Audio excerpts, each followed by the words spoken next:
Ladies and gentlemen, good evening. Today we have the pleasure of speaking with the Olympian Greek Cypriot fencer Alexander Tofalides.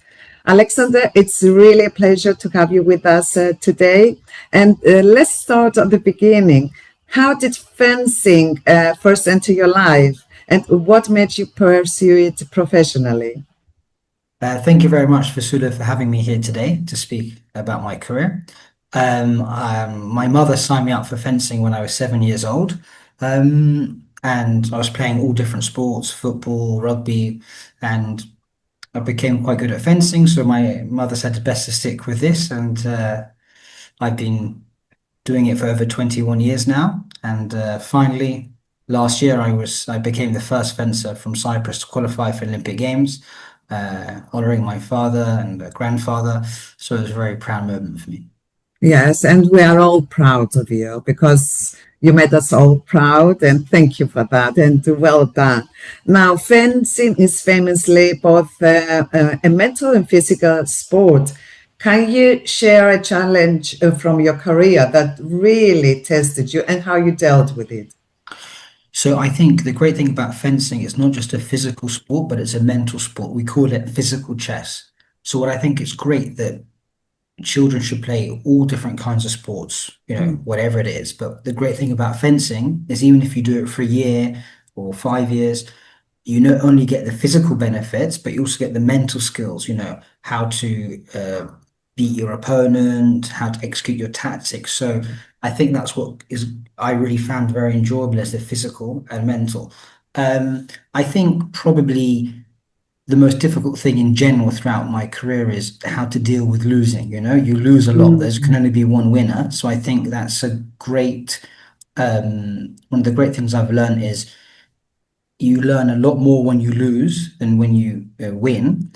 But also you have to make sure you learn from those experiences, because if you keep making the same mistakes, you're not learning as well. It's important to be a good loser and learn from it, as you said, and deal with it in a civilized manner, because it's not easy. Now, representing Cyprus internationally, as we have already mentioned, must be an incredible experience. How has that changed you both as an athlete and as a person? I think it was really one of the biggest blessings in disguise. So I used to represent Britain up until 2016. Then in 2015, as I was trying to qualify for the British team, my father, grandfather, and grandmother from Cyprus all passed away in the space of 10 months. So it was a very tough time for me, and unfortunately I didn't qualify for the Olympic Games in Rio. Afterwards, I decided to fence for Cyprus to honor the legacy of my family, and it's been a fantastic journey. One, in terms of identity, it allowed me to connect a lot more with the island. I've always been going twice a year from a very young age, but representing Cyprus, in fencing we wear a mask and you have the flag of Cyprus there, so it's people know, or people then do know what is Cyprus, the flag, what it's about. That's really important as well. Of course, as Cypriots, we know about Cyprus, but it's good for the world to also know more about Cyprus. Yes. So that was fantastic. And I think as a person, look, being part of the British team, it's a very big organization. They have hundreds of athletes, a lot of funding. What it made me do for the last 8 years was to become very, independent. I have to be planning my own training, planning my competition, this kind of thing. And you become more resilient because the resources for Cypriots compared to other countries, they maybe have more knowledge or better funding, but you have to find your strengths and you can still succeed. Doesn't matter if you're from the top sporting countries, you find what works for you, and that's been a very rewarding process as well. I think, Alexander, it's very important, of course, that you competed with, for UK, for England, but I think it's even more important that you've made the decision to compete from your country, for your country, because this is a very special decision. It's very important that you have the opportunity to, as you said, to compete for such a big country, but you chose to compete for a little island. So well done again, and thank you for doing that. Now, was there a moment in your career that stands out as particularly defining or transformative? Yeah, so I think, look, for the Rio Olympic Games, there was 4 people who were qualified, and I was the 5th one. Then I switched to Cyprus, and for the Tokyo Olympic Games in 2020, I lost in the final when there was 1 place to go to Olympic Games, and I lost. Then I think the moment for me was, in order to qualify for the Olympics, it's still very difficult representing Cyprus because we're in Europe. So you have to compete with all the European nations. And in order to qualify, I had to win a competition. I had to be the first person out of over 40 fencers from Europe. And I waited 3 years for that moment, and it was just everything I wanted to execute, I did. And that was a really proud moment, to be 1 place away from qualifying and then have to wait 3 more years for the same day again. I'm really proud that I kept going. And to be honest with you, what kept me going was always, I really wanted to do it for my family. They would be very proud of me. I'm sure my family looking down and seeing I represented Cyprus Olympics, they would be really proud of that. So I kept going for them. Excellent. Well done. Now, shifting gears a bit, you have an exciting event coming up at the Cyprus House. It's on Wednesday, 8th of October, and it's titled Creative Pathways, a conversation with Alexander Tofalides. Can you give our listeners a sense of what to expect that evening, please? So, yes, so I think for me, it's what I really would like to talk about is, in my Olympic journey for over 20 years, I picked up a lot of mental skills. So my big focus was mental skills in order to perform. And I believe that skills can really be applied across in everybody's life, whether your day-to-day life, in your friendships, in business and education. And I think, sometimes life can be very tough for all of us, for many different life events happen, and managing your mind and your emotions can be really helpful. So there are a lot of different setbacks that I overcame, and different mental strategies that I use, which I think could be really helpful for people to use in their lives, to be honest. So that's the reason,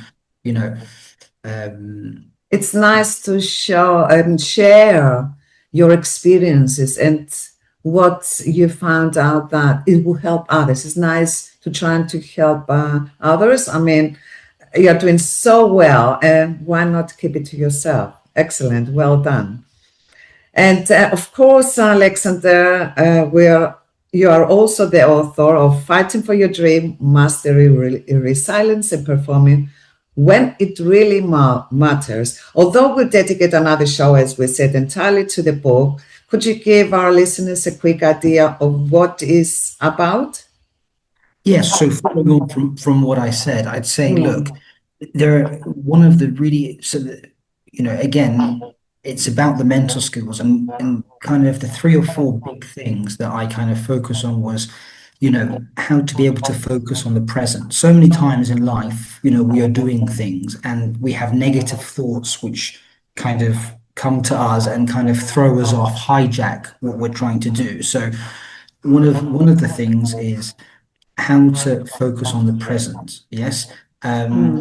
And also how to manage different situations. If you can prepare for different things that might come up, you have more likely chance to kind of execute them and succeed correctly. So really the book shows my story and the different setbacks that I've had, and how I then learned to acquire these mental tools and skills and strategies. And I really, as I said again, I think these can be used, you know, across life. And it's really important, particularly in this kind of modern age with young kids and the amount of social media they have and different pressures and expectations they have. Mental health is really important. And I don't think as a society in general, we are as well equipped with mental skills to deal with the pressures of life. Thank you, Alexander. And looking back at your journey, what has been the most rewarding parts of being an Olympian, and what advice would you give your younger self? I think to be honest, the most rewarding thing was on the opening ceremony, standing there in our olive cypress jackets with all the other athletes and staff. It was such kind of camaraderie with my brothers and sisters. They've all gone through, you know, the same pressures to try to qualify. You're there as a team. I think that was standing on the boat in the river going along Paris together was just fantastic. You know, there's so many inspiring athletes like, you know, Pavlos Kontidis, for example, the two-time Olympic medalist. Just to be part of those guys was very special. I think what I would say to my younger self is to really not worry too much about what other people think about you. I think I probably spent too much of my younger career thinking, what do the others think of me? Am I a good sportsman? Not good sportsman? This kind of thing. I think you need to be confident in yourself and happy with the way you do things and what you do, and not to worry or consume your mind too much of what others think about you. Thank you. Now, Alexander, when you were describing that moment of being in the stadium, you know, and with the Cyprus flag, the costume, I really had goosebumps, and I thought, I cannot even imagine how you felt that moment, something perhaps that you cannot even yourself describe exactly how you felt, because it's so special.